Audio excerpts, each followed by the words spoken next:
Hello guys, आए नमस्कार, welcome to my YouTube channel let's do and learn. Guys, आप सभी का अपने यूट्यूब चैनल में मैं रूपाली बहुत बहुत स्वागत करती हूँ। और आज मैं जो क्लास लेकर आई हूँ भारतीय संविधान से रिलेटेड क्वेश्चंस की क्लास लेकर आई हूँ और बहुत ही इंपॉर्टेंट क्वेश्चंस की सीरीज़ है। तो प्लीज़ आप सबसे रिक्वेस्ट है कि जब भी आप हमारी वीडियोज़ को वॉच करें तो शुरू से अंत तक ज़रूर वॉच करें, क्योंकि ऐसे क्वेश्चंस होते हैं आपको लगता होगा कि शायद ये तो वैसे ही क्वेश्चंस है, नॉर्मली क्वेश्चंस है, बट कभी कभी नॉर्मल क्वेश्चंस भी में भी आप क्या हो जाते हैं, कंफ्यूज हो जाते हैं। और इसलिए आप सभी से रिक्वेस्ट है कि प्लीज़ पूरी वीडियो को ज़रूर देखा करें, इससे आपको बहुत ही ज़्यादा हेल्प मिलेगी। तो जो लोग बीपीएससी का एग्ज़ाम दे रहे हैं, किसी भी लेवल का दे रहे हों, चाहे वो पीआरटी लेवल का दे रहे हों, टीजीटी लेवल का दे रहे हों या फिर पीजीटी लेवल का दे रहे हों, इसके अलावा ये वीडियो सीटेट जो सेकेंड पार्ट जिनका एसएसटी सब्जेक्ट है उनके लिए भी ये वीडियो इंपॉर्टेंट है। तो प्लीज़ आप सबसे रिक्वेस्ट है कि वीडियो को ज़रूर वॉच करें। आइए चलते हैं।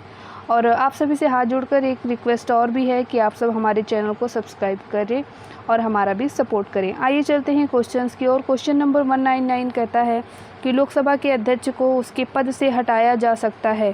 पहला ऑप्शन है लोकसभा के उपाध्यक्ष द्वारा, दूसरा ऑप्शन है लोकसभा में पारित महाभियोग प्रस्ताव द्वारा, तीसरा है राष्ट्रपति के आदेश के द्वारा और चौथा कहता है लोकसभा में पारित पद से हटाने संबंधी प्रस्ताव द्वारा। 199 का जो राइट आंसर है 199 का, तो ये ऑप्शन नंबर डी होगा, लोकसभा में पारित पद से हटाने संबंधी प्रस्ताव के द्वारा। अगला क्वेश्चन है हमारा, यहाँ पर क्वेश्चन थोड़ा बड़ा है, कायदे से रीड करेंगे। तो राज्यसभा के सभापति को उसके पद से हटाया जा सकता है। ऑप्शंस के और बाद में चलेंगे, पहले यहाँ कथन देख लेते हैं। कथन कहता है राज्यसभा में पारित अविश्वास प्रस्ताव द्वारा, संसद में पारित महाभियोग प्रस्ताव द्वारा, राज्यसभा में अविश्वास प्रस्ताव द्वारा, लोकसभा जिससे लोकसभा का सहमत होना आवश्यक है, या फिर राज्यसभा के अविश्वास प्रस्ताव द्वारा जिससे लोकसभा का सहमत होना आवश्यक नहीं है। यहाँ पर कौन सा आंसर सही होगा? ऑप्शन 1 और 2 सही होगा, केवल 2 सही होगा, 1 और 3 सही होगा, या फिर 1 और 4 सही होगा? तो इस क्वेश्चन का जो सही उत्तर होगा ऑप्शन नंबर बी सही होगा, केवल 2 यहाँ पर सही है। अगले क्वेश्चन की ओर चलते हैं। अगला क्वेश्चन है हमारा, अगले क्वेश्चन की ओर चलते हैं। क्वेश्चन नंबर 201 ये कहता है लोकसभा सरकार को अपने प्रति उत्तरदायी बनाती है। पहला है अविश्वास प्रस्ताव द्वारा, प्रश्नकाल द्वारा, बजट में कटौती प्रस्ताव पेश करके, या फिर विनियोग विधेयक को पारित करके। अब ऑप्शंस की ओर चलते हैं। सही कूट का चयन करना है। 1 और 2 सही है, 1 2 3 चारों सही है, केवल 4 या फिर केवल 1 क्या सही है, इसको आपको बताना है। तो ऑप्शन नंबर बी सही है, 1 2 3 4 यानी चारों क्या हैं, सही उत्तर हैं। अगले प्रश्न की ओर चलते हैं। अगला प्रश्न हमारा क्या है? तो ये कहता है कि संसद के 2 अधिवेशनों के मध्य अधिकतम कितने माह का अंतराल हो सकता है? 6 महीने, 4 महीने, 12 महीने या फिर 2 महीने? तो यहाँ पर कितने का? तो यहाँ पर 6 महीने का अंतराल यहाँ पर हो सकता है। अगले क्वेश्चन की ओर चलते हैं। भारत की आकस्मिक निधि के संबंध में कौन सा कथन सत्य है? चयन करना है। यह आपातकाल के लिए रखी गई धनराशि है, यह राज्यों के मध्य वितरित की जाने वाली धनराशि है, केंद्र द्वारा अपने उपयोग में लाई जाने वाली धनराशि है, या फिर आकस्मिक व्यय को पूरा करने के लिए राष्ट्रपति की अनुमति से खर्च की जाने वाली धनराशि है। 203 का जो सही उत्तर होगा ऑप्शन नंबर डी होगा, आकस्मिक व्यय को पूरा करने के लिए राष्ट्रपति की अनुमति से खर्च की जाने वाली क्या है? धनराशि है। अगले क्वेश्चन की ओर चलते हैं। अगला क्वेश्चन है हमारा, राज्यसभा का सदस्य बनने के लिए किस योग्यता का होना आवश्यक नहीं है? तो पहला जो यहाँ पर ऑप्शन है वह किसी विश्वविद्यालय से स्नातक होना चाहिए, दूसरा है वह कम से कम 30 वर्ष की आयु का होना चाहिए, तीसरा है उसे सक्षम न्यायालय द्वारा चुनाव लड़ने के लिए अयोग्य घोषित न किया गया हो, और डी कहता है वह किसी भी लाभ के पद पर कार्यरत नहीं होना चाहिए। 204 का जो सही उत्तर है ऑप्शन नंबर 1 सही है, वह किसी विश्वविद्यालय से स्नातक होना चाहिए। यहाँ पर ऑप्शन नंबर 1 सही है, ये आवश्यक नहीं है। अगले क्वेश्चन की ओर चलते हैं। अगला क्वेश्चन है हमारा क्वेश्चन नंबर 205 ये कहता है कि भारत में लोकसभा के अध्यक्ष की स्थिति किसके समान है? ब्रिटिश अध्यक्ष व अमेरिकी अध्यक्ष के मध्य की स्थिति, ब्रिटिश अध्यक्ष के समान, फ्रांसीसी अध्यक्ष के समान, कनाडा के अध्यक्ष के समान? तो यहाँ जो सही उत्तर होगा इस प्रश्न का ऑप्शन नंबर 1 सही होगा, ब्रिटिश अध्यक्ष व अमेरिकी अध्यक्ष के मध्य की स्थिति। तो आइए अगले क्वेश्चन की ओर चलते हैं। हमारी संसदीय व्यवस्था आधारित है, किस पर आधारित है? सार्वभौमिक वयस्क मताधिकार पर, आनुपातिक प्रतिनिधित्व पर, संसद शासन के ब्रिटिश प्रतिमान पर या फिर उपरोक्त ए में से ए और सी। तो यहाँ पर जो सही उत्तर है इन दोनों, तो यहाँ पर ऑप्शन नंबर डी सही होगा। दोनों ही क्या है, सही है। ए और सी सही है, ए और सी सही है, बी क्या है, गलत है। ए और सी सही है। अगले क्वेश्चन की ओर चलते हैं। अगला क्वेश्चन है, यदि लोकसभा सरकार के प्रति अविश्वास प्रस्ताव पास कर देती है तो उसका क्या प्रभाव पड़ेगा? मंत्रिपरिषद बर्खास्त हो जाएगी, लोकसभा भंग हो जाएगी, प्रधानमंत्री को पदत्याग करना होगा, उपरोक्त सभी संभव है। 207 का जो ऑप्शन नंबर डी होगा वो सही है। उपरोक्त सारे ही क्या हैं, संभव हैं। अगला क्वेश्चन है हमारा, यह परंपरा है कि कोई व्यक्ति लोकसभा का अध्यक्ष निर्वाचित होने के बाद अपनी राजनीतिक दल से अपना संबंध तोड़ लेगा, संसद का सदस्य नहीं रहेगा, वह दलीय रूप से असक्रिय व्यक्ति हो जाएगा या फिर वह दलीय व्यक्ति हो जाएगा और नहीं भी हो सकता है। तो यहाँ पर 208 का सही उत्तर है, वह दलीय रूप से असक्रिय व्यक्ति हो जाएगा। अगले क्वेश्चन की ओर चलते हैं। अगला क्वेश्चन कहता है, दीवानी मामलों में संसद सदस्य को गिरफ्तार नहीं किया जा सकता। पहला जो कथन है वो है संसद सत्र के दौरान, संसद का अधिवेशन आरंभ होने के 40 दिन तक, संसद का अधिवेशन आरंभ होने के 40 दिन पूर्व तक। तो कौन सा सही है? केवल एक सही है, एक और दो सही है, दो और तीन सही है, या फिर एक, दो और तीन, तीनों सही है। तो यहाँ पर 209 का जो सही उत्तर होगा ऑप्शन नंबर डी, तीनों ही क्या है यहाँ पर सही है। अगले क्वेश्चन की तरफ चलते हैं। अगला क्वेश्चन है हमारा, प्रश्न काल के दौरान पूछे जाने वाले प्रश्न किस प्रकार के होते हैं? तारांकित प्रश्न, तारांकित प्रश्न, उपरोक्त दोनों, उपयुक्त में से कोई नहीं। तो यहाँ जो सही उत्तर होगा ऑप्शन नंबर सी होगा। उपरोक्त दोनों ही प्रकार के प्रश्न यहाँ पर पूछे जाते हैं। अगले क्वेश्चन की ओर चलते हैं। अगला क्वेश्चन है हमारा, राज्यसभा का वह कौन सा विशेषाधिकार है जो लोकसभा को प्राप्त नहीं है? संविधान संशोधन विधेयक पारित करना, राष्ट्रपति व उपराष्ट्रपति के निर्वाचन में भाग लेना, धन एवं वित्त विधेयकों पर विचार करना, राज्य सूची में उल्लिखित किसी विषय को राष्ट्रीय महत्व का घोषित करना। 211 का जो सही उत्तर है ऑप्शन नंबर डी सही है। राज्य सूची में उल्लिखित किसी विषय को राष्ट्रीय महत्व का घोषित करना। अगले क्वेश्चन की ओर चलते हैं। अगला क्वेश्चन है, राज्यसभा के सभापति का चुनाव संसद के दोनों सदन मिलकर करते हैं, लोकसभा के अध्यक्ष का चुनाव कौन करता है? संसद का निम्न सदन, संसद का उच्च सदन, संसद के दोनों सदन, या फिर उपरोक्त में से कोई नहीं। 212 का जो सही उत्तर है ऑप्शन नंबर एक सही होगा। संसद का जो निम्न सदन होता है वो। अगले क्वेश्चन की ओर चलते हैं। अगला क्वेश्चन है हमारा, लोकसभा में धन विधेयक कौन पेश करता है? कोई भी कैबिनेट मंत्री, प्रधानमंत्री यदि उसके पास वित्त मंत्रालय भी है तो, वित्त मंत्री, या फिर बी और सी सही है। तो इस प्रश्न का जो सही उत्तर है ऑप्शन नंबर डी, केवल बी और सी सही है। बी और सी यानी कि ये वाला और ये वाला, ये दोनों क्या है, सही हैं। अगले क्वेश्चन की ओर चलते हैं। अगला क्वेश्चन कहता है, संसद की प्रत्येक सामान्य बैठक का प्रारंभ होता है प्रश्नकाल से, शून्यकाल से, आधे घंटे की चर्चा से। तो उपयुक्त में से सही का चयन करना है। केवल एक सही है, दो, एक और यथास्थिति में दो भी सही है, केवल दो सही है, या फिर केवल तीन सही है। 214 का जो सही उत्तर है ऑप्शन नंबर एक, केवल एक सही होगा। अगले क्वेश्चन की तरफ मूव करते हैं। अगला क्वेश्चन है 215। ये कहता है, निम्नलिखित में से कौन सी संसद की वित्तीय समिति है? लोक उद्यम समिति, लोक लेखा समिति, अनुमान समिति, उपरोक्त तीनों वित्तीय समितियां हैं। 215 का ऑप्शन नंबर डी सही हो जाएगा। उपरोक्त तीनों क्या हैं?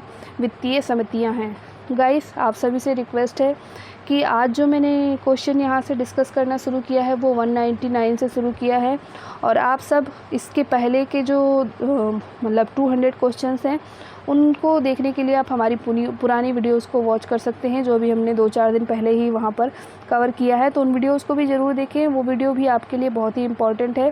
जिन लोगों ने नहीं देखा है तो प्लीज़ आप सभी से रिक्वेस्ट है ज़रूर वॉच करें। आइए चलते हैं प्रश्न नंबर 216 की ओर। 216 कहता है कि लोकसभा में विरोधी दल के रूप में मान्यता प्राप्त करने के लिए किसी दल के कितने सांसदों का होना आवश्यक है?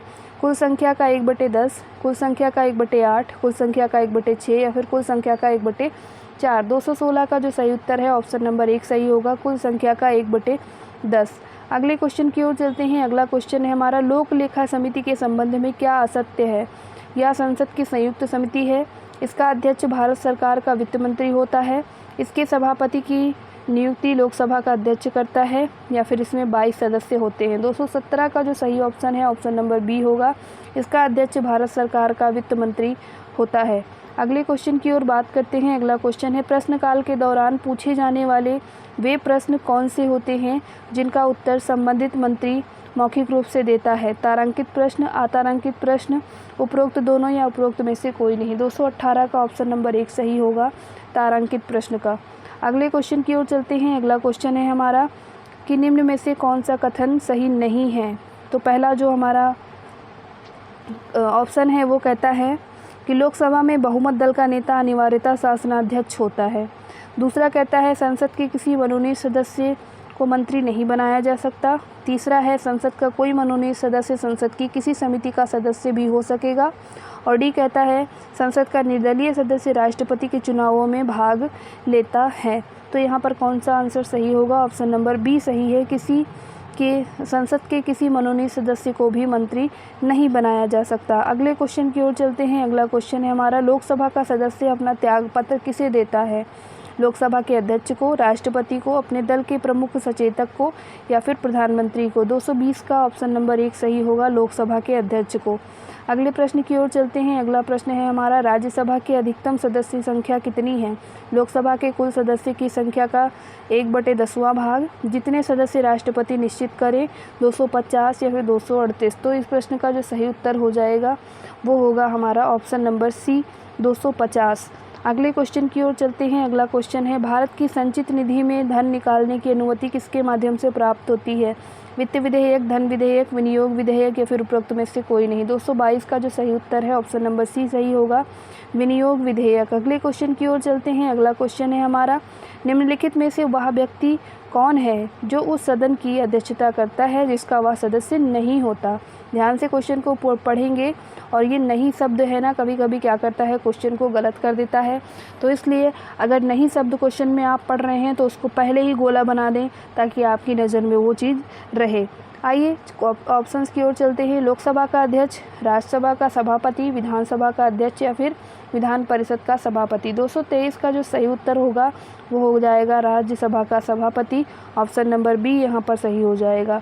अगला जो हमारा प्रश्न है, लोकसभा में मान्यता प्राप्त प्रतिपक्षी दल के नेता को किसके समान वेतन एवं अन्य सुविधाएं प्रदान की जाती हैं? प्रधानमंत्री के समान, केंद्रीय कैबिनेट मंत्री के समान, केंद्रीय राज्य मंत्री स्वतंत्र प्रभार के समान या फिर केंद्रीय राज्य मंत्री के समान? 224 का जो सही उत्तर हो जाएगा वो हो जाएगा ऑप्शन नंबर बी, यहाँ पर केंद्रीय कैबिनेट मंत्री के समान। अगला क्वेश्चन है हमारा, देश की संसदीय समिति व्यवस्था का आरंभ किसकी सिफारिश पर किया गया? संसद की नियम समिति, हरस्कर समिति, अधीनस्थ विधान समिति या फिर देवधर समिति? 225 का जो सही उत्तर हो जाएगा ऑप्शन नंबर 1, संसद की नियम समिति। अगले क्वेश्चन की ओर चलते हैं। अगला क्वेश्चन है हमारा, संसद में पेश किए जाने वाले विधेयक कितने प्रकार के होते हैं? 2 प्रकार के सरकारी और गैर सरकारी विधेयक, 3 प्रकार के सरकारी, अर्ध सरकारी और गैर सरकारी विधेयक, 1 प्रकार के सरकारी विधेयक या फिर उपरोक्त में से कोई नहीं। 226 का जो सही उत्तर है ऑप्शन नंबर 1 सही होगा, 2 प्रकार के सरकारी और गैर सरकारी विधेयक।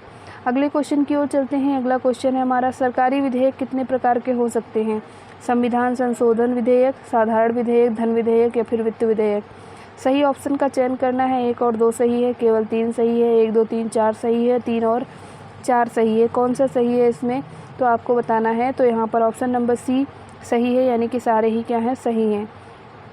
अगला क्वेश्चन है 228, ये कहता है सरकारी विधेयक के संबंध में क्या असत्य है? इन्हें मंत्रिपरिषद का कोई सदस्य सदन में प्रस्तुत कर सकता है। धन विधेयक को वित्त मंत्री प्रस्तुत करता है। इसे सत्ताधारी दल का कोई भी संसद सदस्य प्रस्तुत कर सकता है या फिर उपरोक्त में से सभी क्या हैं, सत्य हैं। तो 228 का जो सही उत्तर होगा, इसे सत्ताधारी दल का कोई भी संसद सदस्य प्रस्तुत कर सकता है। अगले क्वेश्चन की ओर चलते हैं। अगला क्वेश्चन है हमारा, किन विषयों से संबंधित होने के कारण कोई धन विधेयक बन जाता है? तो यहाँ पर कथन दिए हुए हैं, ऑप्शंस बाद में दिए गए हैं। करों का उत्पादन करने वाला कोई विधेयक, करों का आरोपण करने वाला कोई विधेयक, संचित निधि से धन का विनियोजन करने वाला कोई विधेयक। यहाँ पर कौन सा ऑप्शन सही है? केवल 1 सही है, 1 2 3 सही है, केवल 3 या फिर 2 और 3? कौन सा आंसर सही है? ऑप्शन नंबर बी सही होगा, 1 2 3। अगले प्रश्न की ओर चलते हैं। अगला क्वेश्चन है, धन विधेयक को संसद के किस सदन में प्रस्तुत किया जा सकता है? पहला है राज्यसभा में, दूसरा है यहाँ पर लोकसभा में, तीसरा है संसद के किसी भी सदन में, चौथा है यह वित्त मंत्री की इच्छा पर निर्भर करता है कि वह किस सदन में धन विधेयक प्रस्तुत करें। 230 का सही उत्तर होगा ऑप्शन नंबर बी, लोकसभा में। अगला क्वेश्चन है हमारा, उस स्थिति में क्या होगा जब किसी धन विधेयक को राज्यसभा 14 दिन के भीतर लोकसभा को वापस नहीं लौटाती। पहला है, लोकसभा द्वारा विधेयक को पुनः पारित किए जाने पर विधेयक दोनों सदनों से पारित किया हुआ समझा जाएगा। 14 दिन के बाद यह मान लिया जाता है कि विधेयक पर राज्यसभा की भी स्वीकृति प्राप्त हो गई है। विधेयक का समाधान संसद की संयुक्त बैठक से होगा, उपरोक्त में से कोई नहीं। तो इस प्रश्न का जो सही उत्तर है ऑप्शन नंबर सी होगा, विधेयक का समाधान संसद की संयुक्त बैठक से होगा। सॉरी, यहाँ पर ऑप्शन नंबर बी सही होगा, ये वाला नहीं, यहाँ पर ये वाला कि 14 दिन तक अगर जवाब नहीं देंगे तो यहाँ पर क्या होगा, राज्यसभा की भी स्वीकृति मान ली जाएगी। ऑप्शन नंबर बी इस प्रश्न का सही उत्तर होगा। उम्मीद करती हूँ आपको यहाँ तक की क्वेश्चन समझ में आए होंगे। आगे के क्वेश्चन की ओर चलते हैं। आगे का क्वेश्चन है प्रश्न नंबर 232। ये कहता है कि किसी विधेयक के संबंध में बुलाई गई संसद की संयुक्त बैठक में उस विधेयक को किस प्रकार पारित किया जाता है। पहला ऑप्शन, दोनों सदनों के उपस्थित व मतदान करने वाले सभी सदस्य के बहुमत से। दूसरा है, दोनों सदनों की कुल सदस्य संख्या के बहुमत से, दोनों सदनों के उपस्थित सदस्यों की सर्वसम्मति से, या फिर दोनों सदनों के उपस्थित मतदान करने वाले सदस्यों की 2/3 बहुमत से। 232 का जो सही उत्तर होगा वो क्या होगा, तो यहाँ पर ऑप्शन नंबर 1 सही होगा, दोनों सदनों के उपस्थित एवं मतदान करने वाले सभी सदस्यों के बहुमत से। अगले क्वेश्चन की ओर चलते हैं। अगला क्वेश्चन है, वित्त विधेयक को संसद द्वारा कितने दिन के भीतर स्वीकार करना आवश्यक है। 3 महीना, 6 माह, 60 दिन या फिर 75 दिन। तो यहाँ पर 60 डेज हो जाएगा, ऑप्शन नंबर सी सही होगा। अगले प्रश्न की ओर चलते हुए अगला प्रश्न है हमारा, विभिन्न राज्यों में लोकसभा सीटों के घटते हुए सही क्रम को चुनिए। आंध्र प्रदेश, बिहार, महाराष्ट्र, राजस्थान, उड़ीसा, तमिलनाडु, पश्चिम बंगाल, या फिर पश्चिम बंगाल, तमिलनाडु, राजस्थान, उड़ीसा, महाराष्ट्र, बिहार, आंध्र प्रदेश, या फिर महाराष्ट्र, आंध्र प्रदेश, पश्चिम बंगाल, बिहार, तमिलनाडु, राजस्थान, उड़ीसा। लास्ट है महाराष्ट्र, पश्चिम बंगाल, बिहार, आंध्र प्रदेश, तमिलनाडु, राजस्थान, उड़ीसा। तो इस सब में से कौन सा सही उत्तर होगा, ऑप्शन नंबर सी सही होगा। यहाँ पर ये घटता क्रम है, महाराष्ट्र, आंध्र प्रदेश, पश्चिम बंगाल, बिहार, तमिलनाडु, राजस्थान और उड़ीसा। सी ऑप्शन सही होगा। अगले क्वेश्चन की ओर चलते हैं। अगला क्वेश्चन है, लोकसभा के निर्वाचन क्षेत्रों के संबंध में क्या सत्य है। ये बहुसदस्यीय निर्वाचन क्षेत्र है, ये एकल सदस्यीय निर्वाचन क्षेत्र है। उपरोक्त दोनों सही है, उपरोक्त दोनों गलत हैं। कोई भारतीय नागरिक, यहाँ पर पहले 235 का आंसर हम जान लेते हैं। तो 235 का आंसर हो जाएगा, ये एकल सदस्यीय निर्वाचन क्षेत्र है। अगला क्वेश्चन है हमारा 236। ये कहता है, कोई भारतीय नागरिक क्या लोकसभा के किसी भी निर्वाचन क्षेत्र से चुनाव लड़ सकता है। नहीं, वहाँ की मतदाता सूची में उसका नाम होना चाहिए, हाँ, केवल कुछ निर्वाचन क्षेत्र को छोड़कर। तो यहाँ पर 236 का सी आंसर सही हो जाएगा, हाँ, वो पार्टिसिपेट कर सकता है। अगले क्वेश्चन की ओर चलते हैं। अगला क्वेश्चन है, लोकसभा के अध्यक्ष को पद एवं गोपनीयता की शपथ कौन दिलवाता है।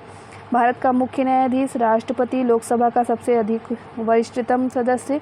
वह केवल लोकसभा के सदस्य के रूप में ही शपथ लेता है, लोकसभा के अध्यक्ष के रूप में नहीं। तो इस प्रश्न का जो सही उत्तर है ऑप्शन नंबर डी हो जाएगा सही। तो ये था आज का हमारा क्वेश्चंस का सीरीज़। आगे के क्वेश्चन 238 से मैं अगले वीडियो में डिस्कस करूंगी। उम्मीद करती हूँ आपको आज की वीडियो पसंद आई होगी। वीडियो कैसी लगी कमेंट बॉक्स में कमेंट करके प्लीज़ ज़रूर बताएं। अपने सुझाव भी हमें भेज सकते हैं कि हमें क्या सुधार करना चाहिए, और वो मैं कोशिश करूँगी आगे से आने वाली वीडियो में उनको सुधार सकूँ। और कुछ अगर आपको जानकारी चाहिए हो, कोई वीडियोज़ आपको चाहिए हो, कोई नोट्स चाहिए हो, तो उस पर भी आप कमेंट कर सकते हैं। मैं कोशिश करूँगी आपकी हेल्प के लिए। और जिन लोगों ने चैनल को अभी तक सब्सक्राइब नहीं किया है, आप सब प्लीज़ चैनल को सब्सक्राइब करें। Thank you for watching. नमस्कार, जय हिंद।